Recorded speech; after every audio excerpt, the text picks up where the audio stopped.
Continuamos con la siguiente ponencia. Nos acompaña Francisco Salvador Pascual Pastor. Bueno, la verdad es que no necesita presentación porque es súper conocido en el ámbito de las adicciones y concretamente en el ámbito del alcohol. Decía que es súper conocido, no necesita prácticamente presentación, yo creo que todos lo conocemos. Es doctor en medicina y máster en drogodependencia y adicciones y tiene un amplio currículum tanto en el ámbito de la investigación como en el ámbito de la docencia y bueno, actualmente trabaja en una unidad de conductas adictivas de Alcoy y ha ocupado diversos cargos tanto en el sistema sanitario, en dirección hospitalaria y también ha trabajado ampliamente en programas con grupos de alcohólicos, concretamente también en la Organización Nacional de Ciegos Española. Y bueno, y como decía, ha tenido diversos puestos de responsabilidad en el ámbito hospitalario. Pero desde luego, por lo que más se le conoce es por su gran experiencia en el ámbito del alcoholismo. Actualmente es el presidente de la Sociedad Científica Soxidrogalcohol.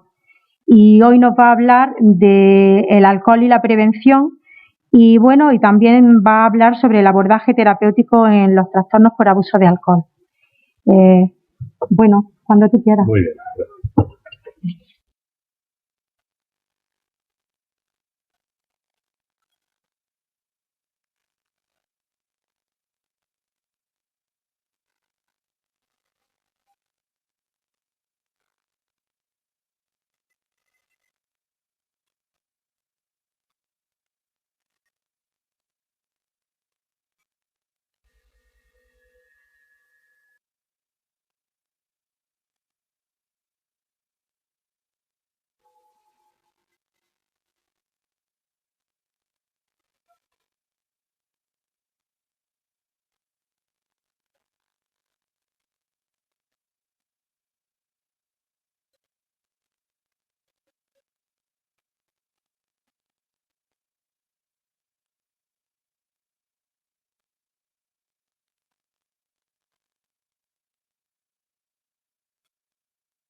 Ahora sí.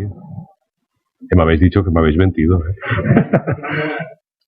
Detrás de algunas patologías no visibles hay algunos consumos de alcohol que a veces se manifiestan por cuadros clínicos o a veces simplemente porque un familiar va a preguntar o no ni siquiera a preguntar.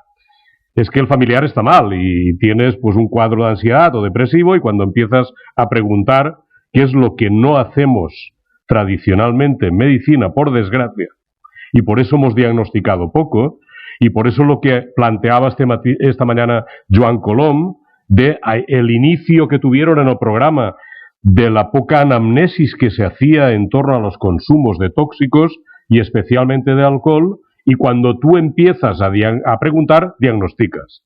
Entonces no hay enfermedades, no se pueden diagnosticar si uno no pregunta y sobre todo hay que preguntar consumos para ver en qué niveles de riesgo. A mí me cambiaron un poco el título a última hora, veis que yo he puesto aquí el título del análisis de la situación y voy a ser, si me lo permitís, poco políticamente correcto. Porque creo que lo que debemos de situar es dónde estamos y qué cosas podemos hacer para cambiar la percepción que tenemos. Si, como hemos visto en las diapositivas de esta mañana, en las que se cortan y en las que no, el alcohol es la droga prínceps en España, a mí hay algo que me preocupa y que sí que voy a utilizar con respecto al nuevo título que me pusieron en la ponencia, que es el tema de la prevención. Y que además es con lo que habéis terminado, es decir, hacemos campañas de prevención. Mi pregunta es, ¿para qué? ¿Sirven las campañas de prevención que estamos haciendo? O cuando vemos, por ejemplo, en las estadísticas del Plan Nacional la evolución de los consumos? ¿Veis alguna diferencia significativamente estadística en los consumos en los últimos años a nivel global? Yo creo que si trazásemos una línea recta, pues poco más o menos. Con lo cual, no digo, no estoy diciendo que no se haga prevención, pero a lo mejor la prevención se tiene que hacer en dos aspectos. Esta prevención comunitaria que solemos hacer y que a veces son más carteles y fotos que al final no sirven, o la prevención indicada y selectiva en aquellas personas que empiezan a tener problemas. Esa es la prevención del futuro. El resto probablemente sirva de poco, excepto para decir que hacemos algo. Y esto está sucediendo en toda España. Y cuando digo la prevención indicada y selectiva, quiero decir aquellos muchachos que llegan a urgencias los sábados por la noche con una intoxicación etílica aguda y que además repiten. Y que a las 3 semanas ves a la misma persona que ha ido. Y a veces no hacemos nada. Simplemente, por obligación legal, se llama a los padres. Cuando se llama, se le tiene en observación, pero no se hace ninguna medida específica con él. Y ese joven debería de tener una medida específica. ¿Se hace algo cuando hay un absentismo laboral o un fracaso escolar que a veces son indicativos de consumo de alcohol en ocasiones asociado a otras sustancias? Pues probablemente no. Y ahí es donde deberíamos de incidir, en esas poblaciones de riesgo. Y mirad, hay estudios, hay revisiones bibliográficas que te dicen que mandando SMS, que mandando WhatsApps, que entrando en una red, a esta persona tú le recuerdas, y es una forma muy útil, muy hábil de trabajar con ellos, ¿vale? Esto es un poco por hacer el paréntesis en aquella parte del título que me han añadido. Prevención sí, pero ¿cómo lo hacemos para intentar cambiar esto? ¿Vale? Porque al final, ¿cuál es el problema? Pues el problema es esos dos cuadritos que os pongo ahí. Que la percepción de riesgo del consumo de alcohol en España es nula. Que importa más que alguien tome no sé qué, ¿vale? No sé qué, me da igual, que se tome 5 copas con los amigos. Y mirad, 5 copas con los amigos, sea un adolescente o sea una persona mayor, puede tener repercusiones porque nos pasamos de los límites de riesgo para la salud. ¿Quiere decir esto que va a desarrollar un trastorno por consumo de alcohol? Pues mirad, si vamos a criterios diagnósticos de DSM-5, sí, porque estamos ante situaciones de lo que el DSM-4 decía criterios de abuso, no de dependencia. Y si esto se repite, se tiene que intervenir. ¿Y se tiene que intervenir desde dónde? Desde el primer escalón asistencial. En urgencias sí van, pero desde el primer escalón asistencial. Aquí, atención primaria tiene una labor importantísima. Nacho nos ha hablado del screening que se puede hacer, del audit corto, del audit largo, del volumen corpuscular, de la gamma GT, de la transferrina deficiente en carbohidratos y de preguntar. Y a partir de ahí diagnosticaremos. Y a partir de ahí la obligación es empezar a hacer una intervención. Desde lo motivacional, desde la intervención breve y probablemente, y como nos cuesta en atención primaria decirle a una persona, usted ya no puede beber, pues a lo mejor hay que empezar a hacer una reducción del consumo y una reducción de daños.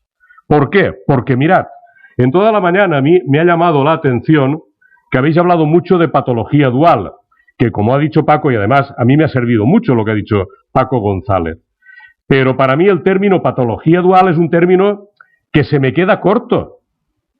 Aquí he subido una trabajadora social y hay aspectos sociales. Habéis hablado del papel de los psicólogos. Pero escuchadme, ¿quién me ha hablado de las hepatopatías, pancreatitis, diabetes secundarias, síndrome de Korsakoff, etcétera, etcétera? ¿Esta patología qué es? Que no existe. Que los médicos internistas no podrían hacer un diagnóstico y podríamos derivar también y tratar a mucha más gente que acude a urgencias de forma repetitiva, que tiene ingresos en el hospital de forma repetitiva por su patología orgánica que nos hemos dejado fuera. Yo creo que sí. Es decir, ampliemos un poco el concepto de lo que es el trastorno por consumo de alcohol y veamos que efectivamente Puede haber dos pilares básicos para tratar esto. Habéis dicho, las unidades específicas, que aquí tenéis dos redes. La Comunidad Valenciana también tenemos dos redes. Salud mental por un lado y conductas adictivas por otro. Pero eso no tiene por qué ser un hándicap, en absoluto. Eso puede ser una ventaja. Cuando yo miro las cifras que me habéis puesto del tema de la patología dual, el trabajo que habéis hecho aquí me da unas cifras de un 12%, un 11 y pico de media. En cambio, Paco me hablaba de cifras de hasta un 70% dependiendo del grupo de pacientes. Esto quiere decir que no estamos haciendo las cosas bien, que no diagnosticamos bien o que se nos escapa algo, ¿no? Pero yo me tengo que centrar en lo que es el trastorno por consumo de alcohol. Y lo primero que debería de hacer es, desde la atención primaria, a que nos hemos preocupado mucho de que las cifras de colesterol sean entendidas por la población, o las cifras de hipertensión arterial, a que no nos hemos preocupado nada de que las cifras de consumo de alcohol sean entendidas como un problema por la sociedad. Y probablemente con esas cifras yo diría, no, es que tengo el colesterol por encima de 200 y le tengo que dar una medicación. Bueno, bien, vale, empecemos por dieta y ejercicio, pero si esto no baja, sabe que le tendré que dar una medicación. Escúcheme, y si las cifras de riesgo de consumo de alcohol no bajan, ¿qué hacemos? La respuesta es nada. Con lo cual, o nos sensibilizamos todos, insisto en la atención primaria porque sois la infantería, es decir, es que lo recibís todo, queráis o no. Luego sí que habrá, a lo mejor, trastornos por consumo de alcohol mucho más graves que tendréis que remitir a las unidades específicas, a salud mental o al internista. Y algo que no hemos sabido hacer es coordinar todo esto. Aquí habéis hablado de red, de gaps y de agujeros. Aquí tenemos un problema grandísimo, pero yo diría que en toda España. Esto lo habéis visto, yo no voy a incidir, la cantidad de problemas, hemos visto la gente que tiene problemas y la que se llega a tratar. Sabéis que además las estadísticas del Plan Nacional lo que hacen de alguna forma es preguntar un audit por teléfono, ¿vale? Con lo cual, pues bueno, a lo mejor no sucede como las elecciones de Estados Unidos, ¿no? Que todos creían que iba a salir Hillary Clinton y resulta que ha salido Trump. Porque la trampa está en responder aquello que no te preguntan, o lo que te preguntan responderlo, al revés. Esas son las reales estadísticas. Las que vemos día a día en nuestra consulta, eso es lo que vale. Ahí es donde podemos detectar los problemas. Esto lo habéis visto, yo no voy a incidir de la poca gente que al final podemos tratar, de los que tendrían un problema, ¿vale? Y además sumamos algo más. La última parte que habéis hablado de la mujer, de la percepción de género. Si el problema de las drogas, el problema del alcohol mucho más y el problema del género tiene un estigma importantísimo, porque en esta sociedad, que es una sociedad alcoholófila, aplaudimos que uno se tome 2 copas y cante 2 chirigotas, pero como se pase un poco, lo marginamos. Ese ya no es de los nuestros. Y además es que ni siquiera lo ayudamos. Y encima lo criticamos. ¿Pero qué estamos haciendo? Es decir, algo que de alguna forma nuestra sociedad promueve, luego rechaza. Qué bien estaría lo que ha comentado esta mañana Joan, de ese tanto por ciento que podríamos sacar de los impuestos del alcohol para tratar el alcoholismo. Para generar servicios. Aquí habéis puesto un ejemplo de una UDH. ¿Vosotros sabéis en mi comunidad cuando yo pido una UDH lo que tardan en ingresarme una persona? Lo podéis imaginar. 2 meses. ¿Vale? Y para ingresar en una comunidad terapéutica, 3 o 4. Coño, menos prevención y más atención. Perdonadme la expresión. Pero bueno, porque yo lo que tengo delante es lo que tengo en primer momento que resolver. Y insisto, se tienen que hacer otras cosas, pero lo urgente, estamos hablando de adictos, estamos hablando que hay que trabajar desde lo motivacional, y cuando lo tienes a huevo, va y te esperas 2 meses. Vale, no digo nada más.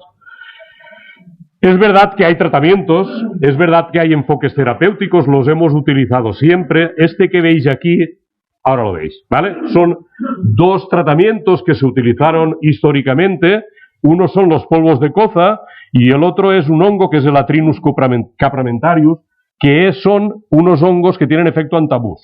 Es decir, cuando no se sabía cómo tratar el alcohol, la forma era poner un freno, el efecto antabús. Es decir, si tú bebes y te has tomado estos hongos que te suele dar tu mujer, igual que está ahí en el dibujito, que efectivamente siempre se la ha puesto como codependiente y no como persona que tiene el problema, pues así podíamos frenar que la persona no bebiese. Porque el tema tampoco está en desintoxicar. Es que cuánta gente que desintoxicáis podrían ingresar 10 veces. Porque al final dices, hombre, ya está bien, ¿no? Que ahora que entre otro que también tiene derecho, ¿no? Bueno. ¿Por qué si en el tabaco hemos sido capaces de hacer esto y lo han hecho hasta los laboratorios y las agencias de salud pública? Ventajas de dejar de fumar. A la semana ya hueles mejor. A las 2 semanas ya notas el sabor de la comida. Al mes ya te haces una espirometría y te mejora. El CO disminuye.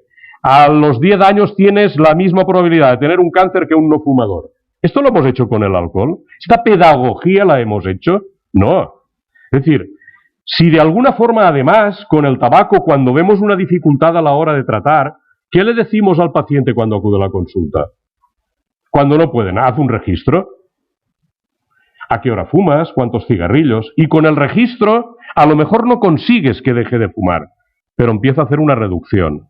Y una reducción de consumo también es una reducción de daños. Una reducción en la morbimortalidad de la persona, desde el punto de vista físico, psíquico. ¿Esto por qué no lo hemos hecho? Es decir, sería una forma de trabajar. A lo mejor hay que conseguir que la persona deje de beber, ¿vale? Igual que al fumador hay que conseguir que deje de fumar. Pero necesitamos instrumentos. Con lo cual vamos a explicarle que cuando deje de beber mejorará el sentido del olfato y el gustativo de la piel, que mejora el olor corporal. Esto las mujeres de los bebedores nos lo dicen. Ya no huele a agrio, ya me puedo acostar con él. Bueno, mejora el estado de ánimo, habrá menos posibilidades de contraer enfermedades, porque sabemos que el consumo excesivo de alcohol te provoca una inmunodepresión. Pues bueno, ¿de qué estamos hablando? De cosas que podríamos transmitirle, mensajes en positivo, y tampoco lo hacemos.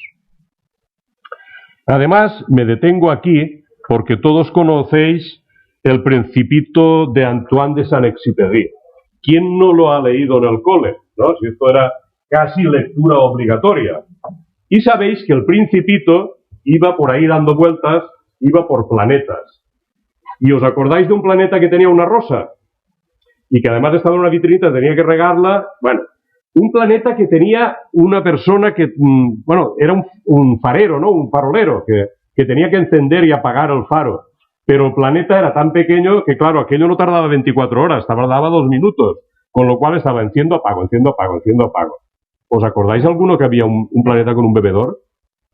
Pues mucha gente no. ¿Por qué? Porque seguimos pensando que es un problema que no nos atañe. Y mirad, me voy a permitir que para seguir adelante y hacer mi crítica, leamos lo que pasó cuando llegó el Principito a este planeta. Y lo que pasó es lo siguiente. Le preguntó el Principito, ¿qué haces ahí? Preguntó al bebedor, que estaba sentado en silencio ante un sinnúmero de botellas vacías y otras botellas llenas. Bebo, respondió el bebedor en tono lúgubre. ¿Y por qué bebes? Volvió a preguntar al Principito. Para olvidar. ¿Para olvidar qué? Inquirió el Principito ya compadecido. Para olvidar que siento vergüenza, confesó el bebedor bajando la cabeza. ¿Vergüenza de qué? Se informó el Principito deseoso de ayudarle. Vergüenza de beber, concluyó el bebedor, que se encerró nueva y definitivamente en el silencio. El Principito cambió de planeta y el médico siguió sin preguntar. Esa es la historia. Y porque además, muchas veces, como el propio bebedor se avergüenza, está encerrado en sí mismo y debemos ver qué estrategia tenemos para poder sacar una información, porque si os dais cuenta, es una persona solitaria que lo está pasando mal. Y eso es común en casi todos los bebedores. El problema que tenemos es que, lógicamente, hay una normalización del consumo, lo vemos bien, como os decía. Hay una baja percepción de riesgo y hay un infradiagnóstico. Pero es que además tenemos los problemas de abordaje. Y yo creo que Nacho ha puesto un listado, pues no tenemos tiempo, falta una formación, todo esto es verdad, pero a veces no es tan complicado como parece, ¿no? Porque como tu cupo es tu cupo, afortunadamente, esas 2.500 personas que tú tienes en tu cupo, hombre, no varían todos los meses y son 2.500 nuevos. Con lo cual, cuando tú te vas fijando en una persona o en el sufrimiento de una familia, al final puedes empezar a darte cuenta que allí pasa algo y al final terminas diagnosticando y hablando con él o con la familia. Con lo cual, el problema de abordaje también es el querer dedicar un poco de tiempo. Yo me acuerdo cuando empecé a trabajar en atención primaria, fue cuando empezaron a crearse los centros de salud, pusimos programas de todo, ¿no? De diabetes, de hipertensión, de osteoporosis, de todo. Y había tiempo de preguntar y de hablar. ¿Por qué? Porque dedicabas un tiempo extra. Bueno, con esto no se ha hecho. Y probablemente ganaríamos mucho en torno a los problemas de salud y a todo lo demás que hay. Al final es verdad, tenemos instrumentos terapéuticos, sabemos que para tratar a un paciente que tiene un trastorno por consumo de alcohol, podemos incidir sobre estas membranas y básicamente yo diría que dos, sobre la permeabilidad de la membrana a nivel de neurotransmisores, sobre el sistema dopaminérgico algo, sobre el sistema GABAérgico algo y sobre el sistema serotoninérgico más bien nada, con lo cual ahí ya no entro, es decir, los inhibidores selectivos de la recaptación de serotonina no sirven para tratar el alcoholismo. Para tratar la depresión puede ser, sí sirven, vamos, pero para el alcoholismo no, que es algo que a veces se ha intentado. Con lo cual yo me fijaría en estos dos, yo quiero tratar la dependencia física y quiero tratar la dependencia psíquica, con lo cual tengo dos dianas muy específicas a través de controlar la permeabilidad de membrana y a través de controlar el sistema opioide endógeno. Con lo cual, ¿qué quiere decir? Que yo pregunto diagnóstico y tengo armas terapéuticas. Estas armas terapéuticas, que lógicamente van encaminadas a esto, después de la desintoxicación, si hay que desintoxicar, a mantener la adherencia terapéutica, a prevenir recaídas, a incrementar la competencia, a reducir la posible comorbilidad psiquiátrica u otros. Todo esto, lo que hemos visto, pues además de los antidipsotrópicos, ahora no utilizamos el Coprinus atramentarius y utilizamos el antabus o el disulfiram o la cianamida cálcica, que es el equivalente en estos momentos y que nos sirven para mantener la abstinencia. Tenemos fármacos GABAérgicos, tenemos fármacos a nivel de los receptores opiáceos. Yo me fijaría en dos. A través de permeabilidad de membrana, ¿qué podríamos utilizar para disminuir esa dependencia más física, ese síndrome de abstinencia al malestar? Pues a lo mejor los nuevos antiepilépticos tipo la pregabalina, que son inhibidores de membrana, o el topiramato, o la oscarbazepina. Pero además, si yo quiero tratar la dependencia psíquica, pues puedo utilizar los fármacos, bueno, podríamos utilizar en un momento determinado algún GABAérgico que nos podía servir, como el Campral, el acamprosato, que tenía una utilidad anti-craving, pero podemos utilizar fármacos a nivel opiáceo que tenemos dos, la naltrexona y el nalmefeno, ¿vale? Y no voy a hablar del nalmefeno exclusivamente, ni mucho menos. Lo que voy a hablar es del problema de cómo enfocar el tratamiento de un paciente que no quiere dejar de beber, que son la mayoría. Y lo que estoy planteando es, ¿podemos empezar a hacer una reducción de consumo? Si lo hemos hecho a veces, con pacientes de la tercera edad, con estos que te llegan y te dicen, a mí el vasito de vino no me lo quites, ¿le tiráis fuera de la consulta o intentáis trabajar a mínimos? Porque además son pacientes polimedicados, que tienen otras patologías y los mantenemos. Intentamos que sea un vasito de vino con la comida y que no sean 7, ¿vale? ¿Y esto desde qué punto de vista lo hemos trabajado siempre? De un punto de vista de apoyo psicológico, de apoyo psicoterapéutico, desde lo motivacional, ¿vale? Pues esto lo debemos de mantener, ¿no? Y mirad, esto es lo que tenemos, lo que nos puede controlar un poco el tema de la permeabilidad membrana, como os decía, topiramatos, carbazepina, la gabapentina, la pregabalina. Ya os he dicho que esto no nos va a servir. Tenemos un par más de fármacos que aquí no se utilizan. El baclofeno, que en Francia, por ejemplo, sí que se está utilizando, y uno que saldrá muy pronto, que es el oxibato, es el GHB, pero que nos va a servir para las primeras fases, para desintoxicar, porque al tener un efecto muy GABAérgico, lo que hace es provocarte un efecto alcohol-like, muy parecido al del alcohol, y te mantiene sin tener un síndrome de abstinencia. Con lo cual yo creo que es un fármaco que nos puede servir en los primeros impases. ¿De acuerdo?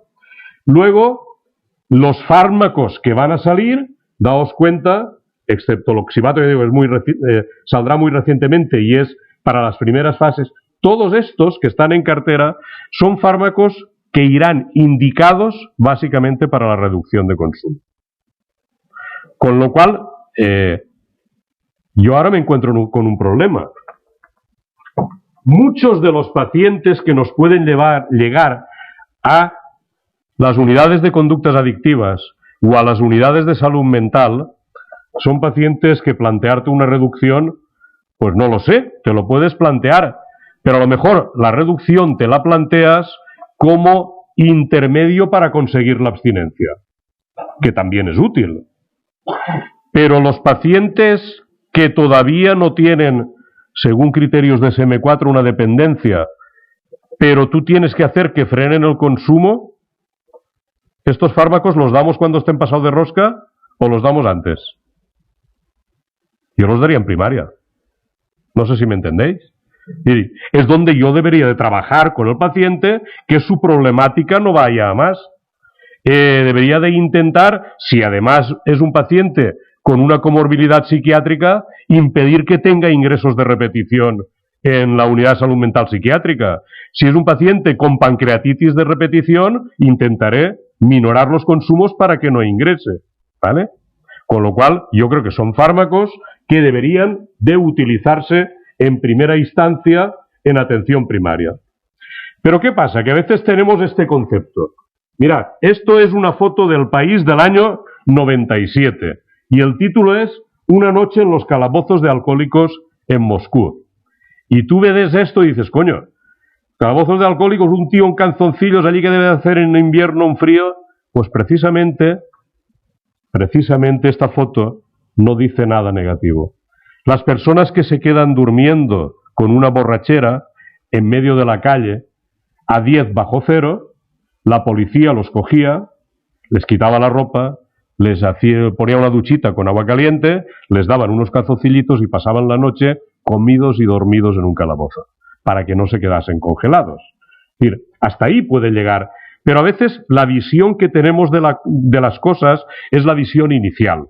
La visión de una niña de 12 años, y os cuento la anécdota al revés, de 12 años que fallece en Madrid, ¿dónde fue? En un pueblo, en San Martín de la Vega, por una intoxicación etílica. Yo no voy a entrar en por qué bebió, en si sus padres eran responsables o si ahora quién le ha vendido la bebida. Voy a entrar en el papel que juegan los medios de comunicación cara a la percepción de riesgo que no nos ayuda en nada a los profesionales. Hace años, en un periódico intentamos hacer una colaboración, mandar artículos de opinión para poder establecer de alguna forma una cadencia de noticias para incrementar la percepción de riesgo. La persona que se encargaba, no de la redacción interna, que esto hay un redactor jefe, sino que se encargaba de recoger las propuestas de fuera, nos negó cualquier tipo de participación. Esta semana, después de suceder lo de la niña, el mismo periódico del que os hablo, en su editorial, hablaba de la pasividad ante este tipo de problemas. ¿Dónde está la pasividad? Habrá que actuar antes, de alguna forma, ¿no? Bueno, luego tenemos el otro problema que habéis comentado. Por un lado, la poca ayuda que tenemos por parte de los medios de comunicación. Por otra, que lo habéis comentado esta mañana, que aquí tenéis varias vías, pero no aquí. Es decir, aquí cada uno, en alcohol y en drogas en general, somos hijos de un padre y de una madre, uno de Diputación, otro de Ayuntamiento, otro una ONG, con lo cual la falta de homogeneidad de servicios hace que aquí no podamos dar una respuesta. Incluso sabéis que hay unidades de alcohol y unidades de drogas, que una de salud mental está por un lado, no está en el País Vasco, está todo en salud mental, en Navarra tampoco. Es decir, hay excepciones que lo aglutinan todo. Pero la mayoría de las ocasiones te encuentras panoramas de esto. Y luego, a nivel de consulta ambulatoria, se os ha olvidado decir que durante muchos años los grupos de ayuda mutua, bueno, habéis dicho algo, ¿sí? Pero los grupos de ayuda mutua siguen estando presentes y siguen dando respuestas pues a huecos también, a gaps de la administración. Porque los que trabajamos en la sanidad pública por las tardes, ¿qué hacemos? A no ser que tengas guardia o tengas turnos. Bueno, y los fines de semana, y todo el tema de reinserción, y todo el tema de apoyo social, y del tiempo libre, pues los grupos de ayuda mutua siguen existiendo. Y a veces tampoco hemos tenido una buena relación con ellos. O a veces lo que pasa es que los profesionales los contratan sin recursos, con una subvención, trabajan 3 meses y luego se tienen que buscar las habichuelas. Los que tienen profesionales. Con lo cual la idea es, bueno, habrá que homogeneizar también esto. En la hospitalización, ya os lo he dicho, 3 meses, 2 meses. En la planta de psiquiatría, pues afortunadamente, los que, aunque no estemos en la red de salud mental, tenemos un buen feeling con los psiquiatras del departamento, levantamos el teléfono y nos ingresan a un paciente. Yo no me espero, afortunadamente, 2 meses. Yo le llamo al compañero que está en el hospital y me lo ingresa al día siguiente. Pero esto no lo tenemos todos, ni tampoco está escrito, y debería de estar escrito. Y debería de tener potestad una persona que está, me da igual, en salud mental, que en una unidad específica de drogodependencias para decir, tengo aquí una persona que tengo que ingresarla, que no la puedo dejar en la calle, que tiene un brote, que tiene... Bueno, todo lo más lo mandas por urgencias y si ese día toca, pues lo ingresarán. Bueno, esto debería de estar arreglado también, ¿no? Y luego, como os decía, esa coordinación o bidireccionalidad con las otras especialidades médicas, neurología, medicina interna, digestivo, etcétera. Cuando un paciente sale de planta, ¿dónde lo mandan? Pues a veces a su casa. Han tratado la pancreatitis, el problema orgánico, pero el problema de dependencia al alcohol, ¿lo han tratado? No, muchas veces no lo remiten y deberían de remitirlo. O poner una nota, vaya a su médico de cabecera, hable con él y él ya le dirá dónde tiene que acudir para que no esté cada 3 meses ingresando al hospital. ¿Vale? Es decir, tenemos ahí un gap importantísimo. Luego el problema de las comunidades terapéuticas. De media estancia, 6 meses con una prórroga de 3. ¿Deberíamos de tener unidades de corta estancia para madres con niños que puedan estar 2 meses y no dejen a... Sí, bueno, los aíslas, pero le das una solución. Y mientras tanto, son comunidades que pueden tener medicación, pueden recetarla, o tienen que salir para que receten y con un papel ir no sé dónde. ¿Tenemos todos acceso, los que trabajamos en drogas y en salud mental, a poder recetar todas las medicaciones? Pues a veces no, depende de comunidades. Y hay que hacer un papelito para que vea no sé qué. Bueno, y afortunadamente si hay buena colaboración se hace, ¿no? Y tenemos sitios de larga estancia para una persona que con 50 y pico años tiene un Wernicke-Korsakoff. Un asilo de ancianos, con 50 y pico años. Y si lo cogen, ¿no? Viviendas tuteladas. Aquí habéis nombrado viviendas tuteladas. En la Comunidad Valenciana tenemos 2. Una de apoyo a la reinserción y otra de apoyo al tratamiento. Con 6 camas cada una. Para una población de... No sé cuántos seremos ahora, pero vamos a poner de 4 millones de habitantes, no lo sé. Y los centros de día tienen una estructura terapéutica. ¿Tenemos a alguien que les ayude en la toma de medicación, en la reinserción? ¿O cada una funciona conforme, porque como cada uno es de un padre y de una madre? Y, bueno, Proyecto Hombre, Alcohólicos Rehabilitados, Alcohólicos Anónimos, fundaciones. Teóricamente, en cada comunidad autónoma debe de haber una figura como la de Joan, que además de ser el subdirector, debe ser un poco el comisionado en ese sentido de intentar dar forma a todo para que todo esté correlacionado. Y lo que cumpla con unos mínimos criterios de viabilidad, apoyarlo para que todo esto no sean pues hilos sueltos que luego no van a ningún sitio, ¿vale? ¿Y cuál es el equipo mínimo en una unidad ambulatoria? Si es una unidad específica, un médico y un psiquiatra, un médico en formación, un psicólogo, 2, debe de tener trabajadora social y enfermera. Pues mirad el mapa de toda España, que a Joan te pasó con la estrategia número 8, ¿no?, que preguntaste. Nosotros llevábamos la 33, que era la estrategia de formación, para ver en cada comunidad y cada entidad, porque formación hacemos muchos, ¿no? Bueno, estamos en una escuela de salud pública. Y respondieron 2 comunidades autónomas, y 3 entidades. Con lo cual no puedes ni mapear. Es decir, no sabemos en este país qué es lo que tenemos y dónde podemos llegar. Las entidades deben de tener monitores, es decir, ¿por qué no tenemos un protocolo mínimo? Yo ya sé, y lo comentaba anoche con el doctor Colom, que las transferencias en sanidad las tiene cada autonomía. Pero también debería de haber un mínimo exigible para poder movernos, para que una persona tenga el mismo derecho y la misma respuesta de atención.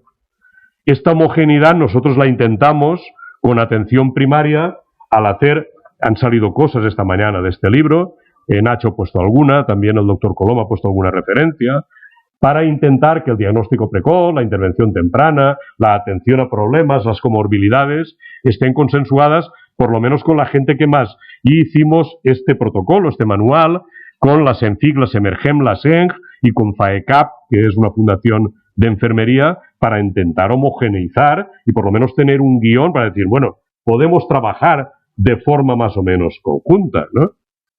Y podemos coordinarnos con otros especialistas.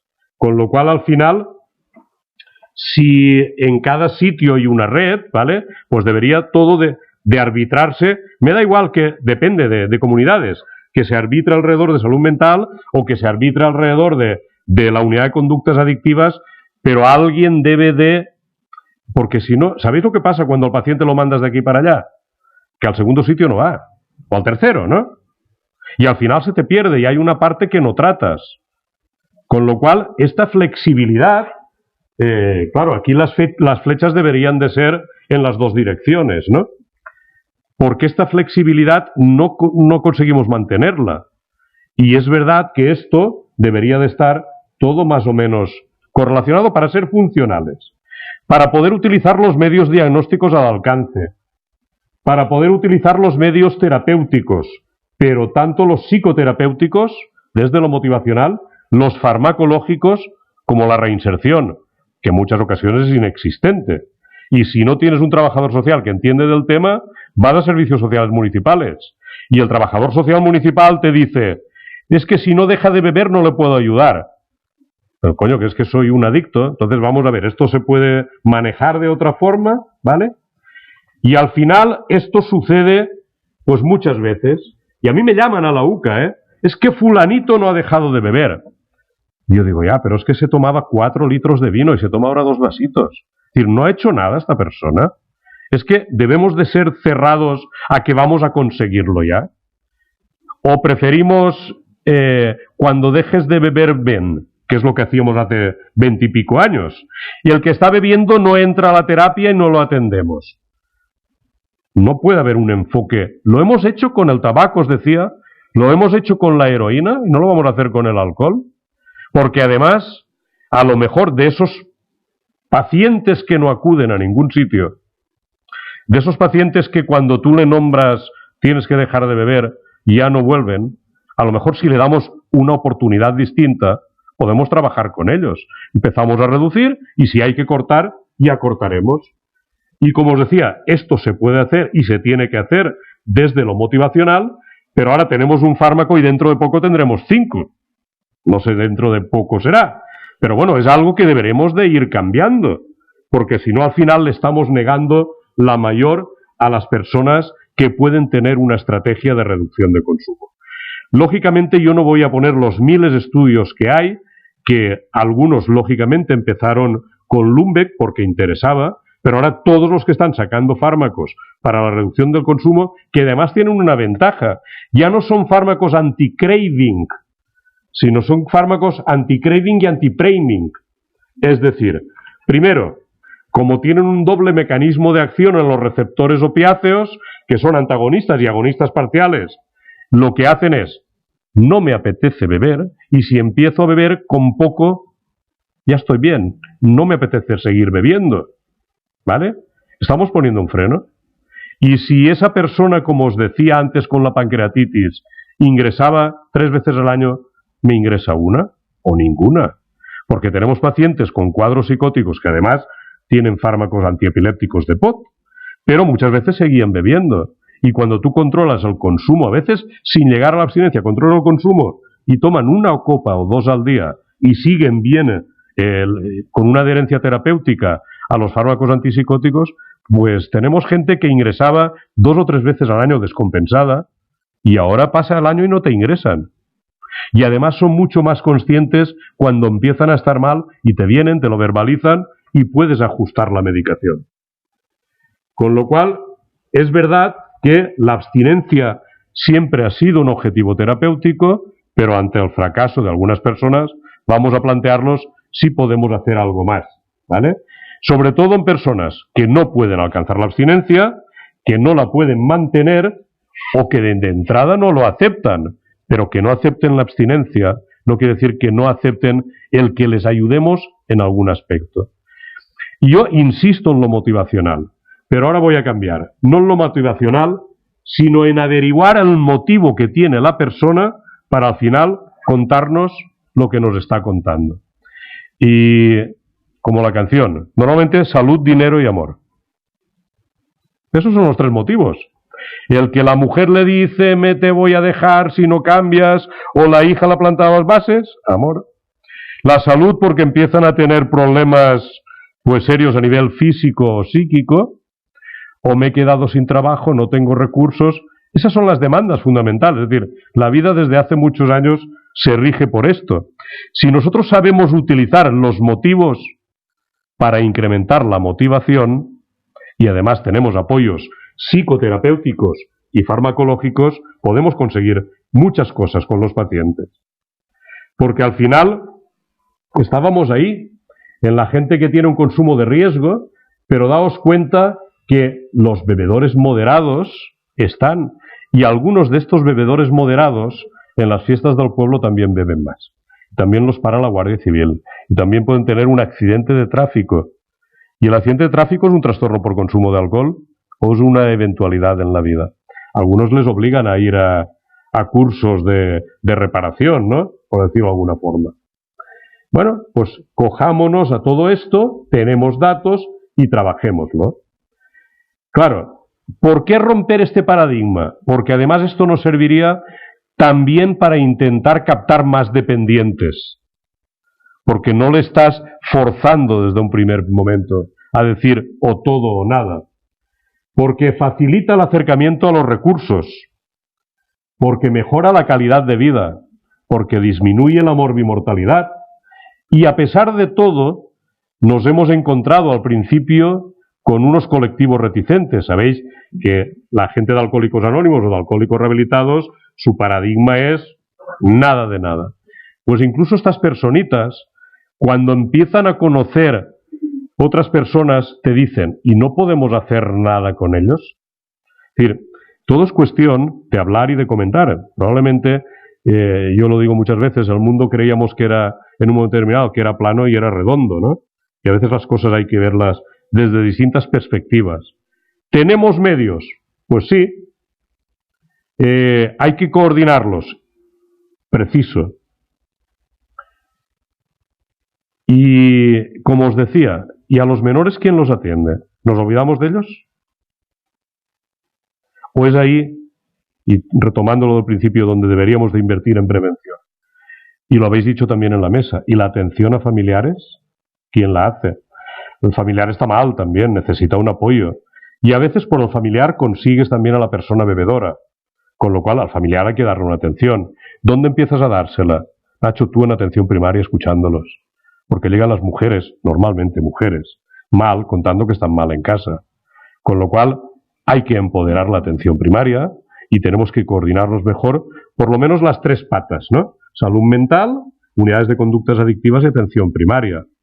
Pero los 3 si estamos empoderados, deberíamos de tener la capacidad que os he dicho antes para poder recetar y ayudar. Y luego, sí, nos podemos aprovechar de un enfoque integral, pero al mismo tiempo integrador. Cuando yo os hablaba de los fármacos, y esto, claro, a mí me sucede con el Selincro en la Comunidad Valenciana. Me dicen, esto solo lo recetan los especialistas. ¿Pero qué especialistas? No, los que trabajan en psiquiatría y los que trabajan en conductas adictivas. Tú, Nacho, sabías que no eres especialista, ¿no? Entonces, el médico de atención primaria no es especialista. Es decir, ¿por qué hay estos raseros distintos? Cuando tú podrías ayudar a tus pacientes con este fármaco. Y no voy a hablar de este fármaco. Voy a hablar lo que pasa en otras comunidades cuando yo, por ejemplo, receto una no sé cuánto, voy a poner algo muy sencillo, un dexibuprofeno, ¿vale? En lugar de recetar un ibuprofeno, receto un dexibuprofeno. Y me voy a la comunidad autónoma de al lado y han decidido que no recetan dex. Con lo cual, el fármaco que yo le he dado se va 50 kilómetros más allá y se lo cambian. Es decir, ¿no tiene el mismo derecho? Y yo diría que sí. Es decir, creo que de alguna forma deberíamos de respetar la medicación, deberíamos de respetar que la persona tenga una movilidad en todo el territorio español para que tenga un seguimiento. Esta es mi última diapositiva porque son casi las 2:30. Con todo esto, ¿qué es lo que podemos hacer desde una sociedad científica? Pues os lo comento. Tenemos una propuesta encima de la mesa con los colegios de profesionales. Hemos hablado ya con el presidente de los colegios de psicólogos, hemos estado en contacto con el Consejo Nacional de Trabajadores Sociales y nos falta una reunión a 3 porque me falta Sendín, el de la Organización Médica Colegial, porque queremos plantearle una cosa que yo creo que es muy básica, por lo menos intentar establecer que haya una firma de un convenio en el que intentaremos implicar al Ministerio y al Plan Nacional sobre Drogas para ser los interlocutores válidos en temas de asesoramiento, orientación y facilitar soluciones. Que haya una plataforma de formación para que la persona que trabaje o que esté interesada en trabajar en adicciones tenga una formación mínima, por lo menos, y poner por lo menos unos mínimos. Para que haya, además, unos cursos específicos sobre avances y problemas relevantes. Es decir, con la plataforma tenemos unos mínimos y podemos ir dependiendo de la profesión de cada uno o de los intereses que haya. Facilitar grupos a nivel de comunidades autónomas para tener una red de informador donde haya de información y de formación donde se hagan cursos de formador de formadores. Para que los distintos niveles asistenciales dejen de tener escalones. Porque yo lo del nivel asistencial, sí, yo he sido director de médico de un hospital, pero con los que mejor trabajaba era con los de atención primaria. Porque sabéis que eran los que tenían problemas a la hora de pedir cosas al hospital. El hospital iba un poco por libre. Yo digo, y esto que no me oigan, que los hospitales funcionan a pesar de los directivos. Pero muchas veces desde atención primaria encontraban la barrera para pedir pruebas diagnósticas, para poder ingresar a una persona. Es decir, es como si tu criterio no tuviese validez, ¿no? Entonces, el intentar quitar estos escalones te permite que por lo menos haya una fluidez. Intentar aprovechar los grupos autonómicos que tiene y que va a tener Socidroga-Alcohol para hacer estudios multicéntricos y, sobre todo, intentar luchar contra el estigma. El estigma de esta enfermedad, de las adicciones en general, para que cualquier persona que pueda tener un problema de adicción sea tratado con dignidad. Y sí, yo también tengo residentes de primaria, rotan conmigo. Como tú decías, un mes. En mi caso eran 15 días. He conseguido que sean 3 semanas. Y cuando no salen de guardia tienen un congreso y al final están 7 días conmigo. Y el año pasado a una de mis residentes le pregunté, ¿qué tal? ¿Qué has aprendido en los días que has estado aquí? Porque yo procuro que el residente médico esté un día en la entrega de metadona con la enfermera, otro día que esté en la terapia de familiares, es decir, que pase por todo el circuito y que vea cómo trabajamos. La respuesta de la residente fue, cuando me voy a casa le digo a mi padre, papá, no sabes lo bien que estamos aquí sin problemas. necesitamos que esto se regule de alguna forma.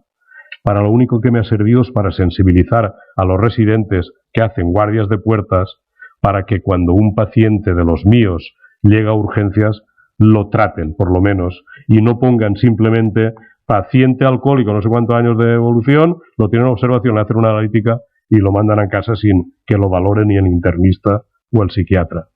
Nos queda mucho por hacer, pero aquí faltamos gente.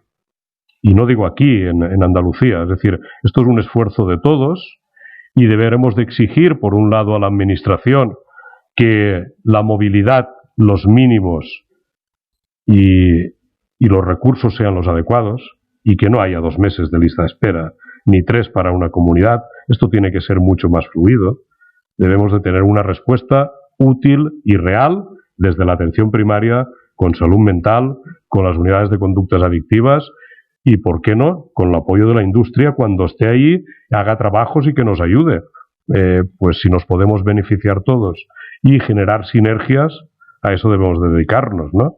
A que nuestros pacientes que tan mal lo han pasado, por lo menos que se den cuenta que son personas con derecho a ser atendidas.